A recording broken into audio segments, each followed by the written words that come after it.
Hello friends, it's David, and I'm back for a new edition of Dark Storytelling Interviews with author and creator Bree Crane. You may know Bree as Stories by Pyro, which is a subreddit focused on her fiction, and she is also, well, Bree, maybe you can introduce yourself and tell us a little bit about your work. Sure. I am a professional author. I have written personal stories, as you said, on my personal subreddit, r/stories by Pyro. I have also been featured in 2 anthologies that were published, and I am also the CEO of Mothfire Studios.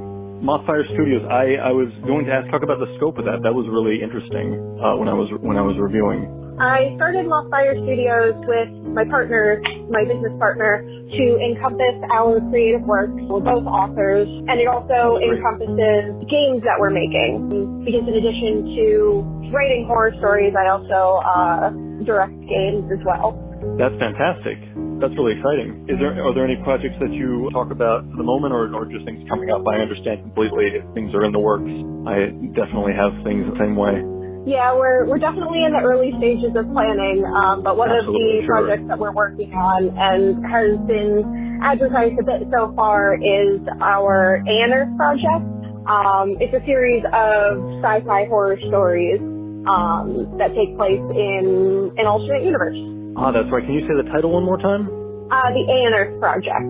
And that's something that we also discussed previous to this was sci-fi horror is a niche, but it's a very dear and I would say important kind of genre area that has produced so many formative classics. So that's very, very near and dear to my heart. I was introduced to your work because I learned that you wrote a story that was very well received, very popular, and it is about a possibly supernatural haunting.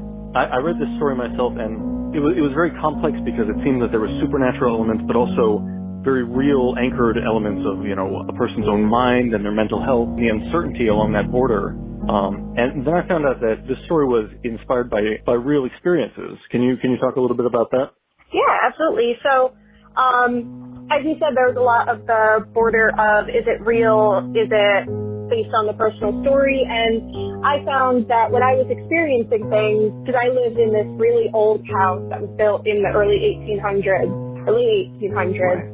in the middle of the woods, and I experienced some unnatural things myself, and, a lot of people aren't believing of that type of thing. So whenever I would tell people my experiences, it was just, oh, you were probably tired. Oh, maybe it was dark. Right.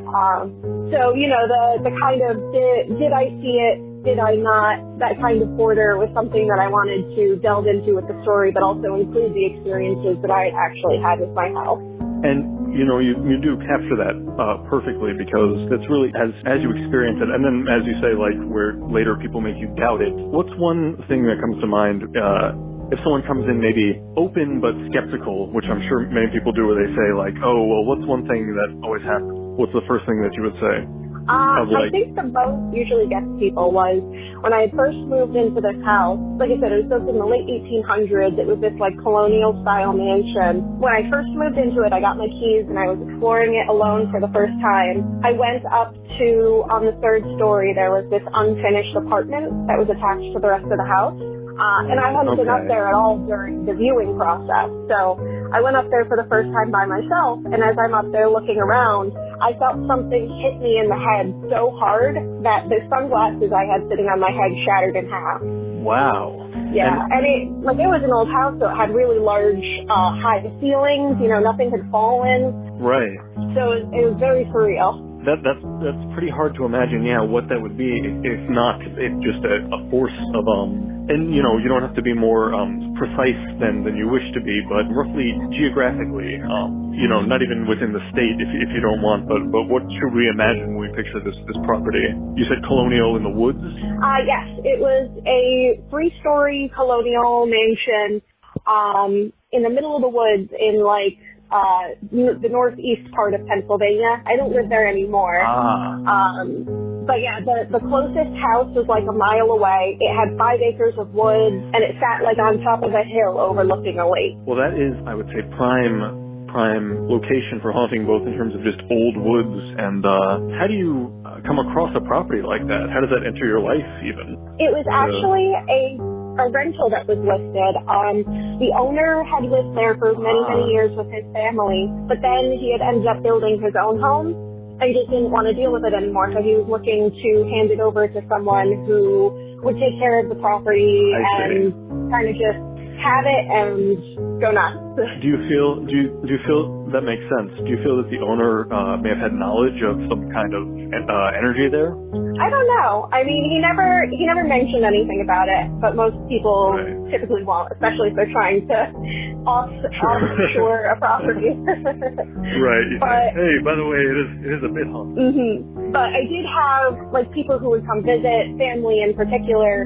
I had a family member come over, and I hadn't told them anything about what had happened. And they came up to me privately and were like, "There's something wrong with this house. There's something here. I can feel it."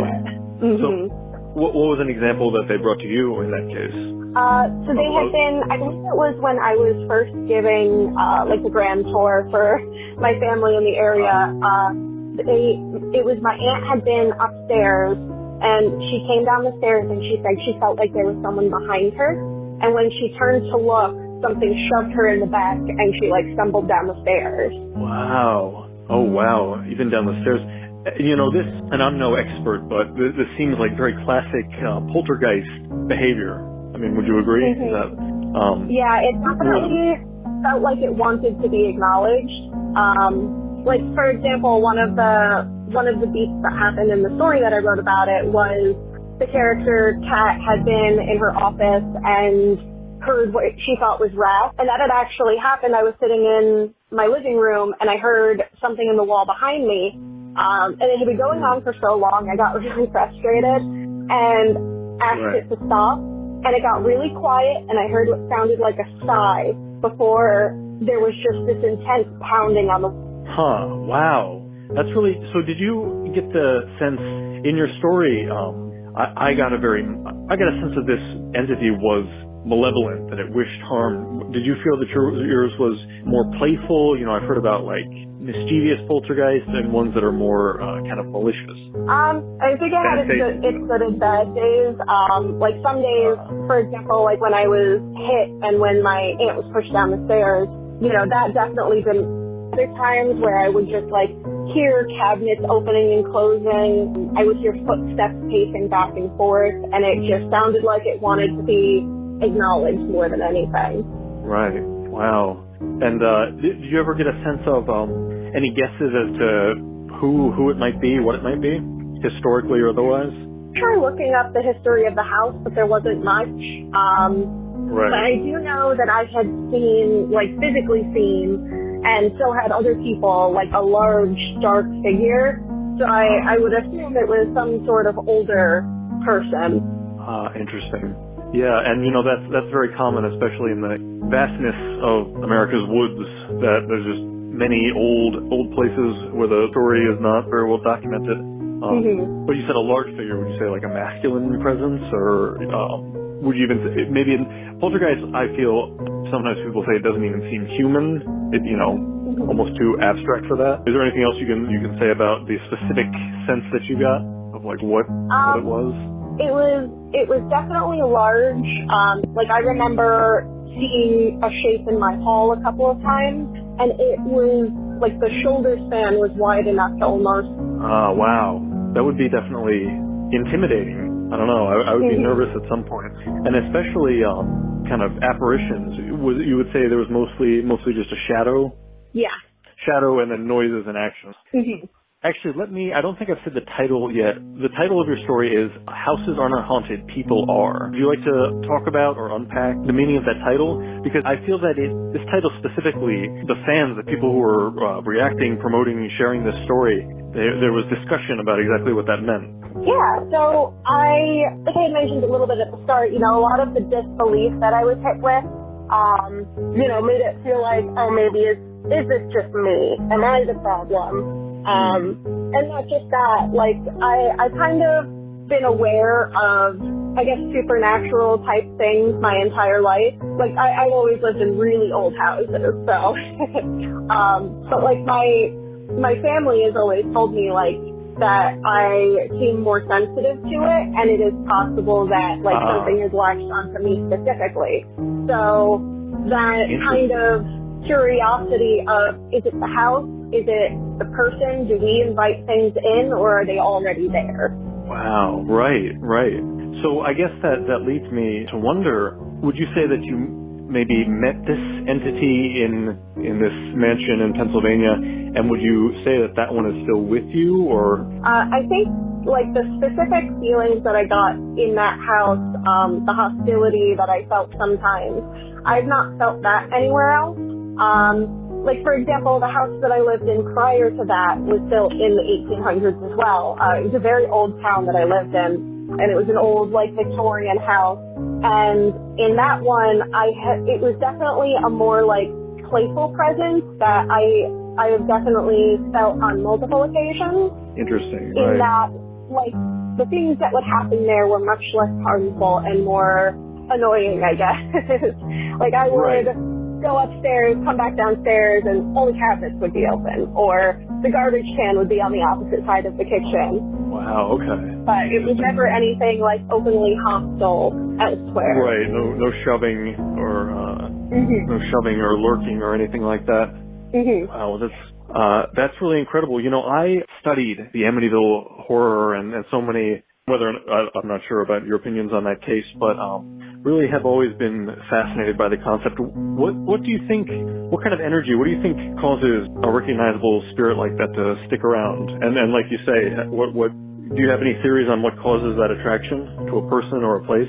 I definitely think in terms of people, there's a certain level of susceptibility that you need to have for them to recognize. Like some people, you know, who don't believe in anything supernatural, everything's very black and white, like they'll probably go their entire lives without experiencing anything unnatural. But like if you're open to the possibility, you know, I've always been told that spirits and entities can sense that in you. And that if you open yourself up, that or like address the beings, you know, my whole family was really against like Ouija boards for that reason. But like I think there's definitely a level of susceptibility that some people just inherently have. But in terms of places, I think it's definitely possible that some people just have such a connection to a spot or a place that even death can't take them away from it. Continue to resonate there forever. That is really fascinating, and I'm personally excited to hear more about future projects from Mothfire Studios. This has been a great interview. Our author today is Bree Crane, Stories by Pyro, creative captain and owner of Mothfire Studios. Is that right?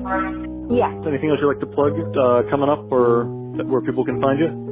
Well, we do have our upcoming project for Mothfire Studios. Our first release in the A&R Project series will be in the form of a podcast. It's actually going to be coming out this year. So we're really excited for that. It's kind of more of like a supernatural sci-fi horror as well. That sounds fantastic. That sounds right up my alley. Bree, thank you so much for taking some time to talk with me today. Yeah, absolutely. Thank you.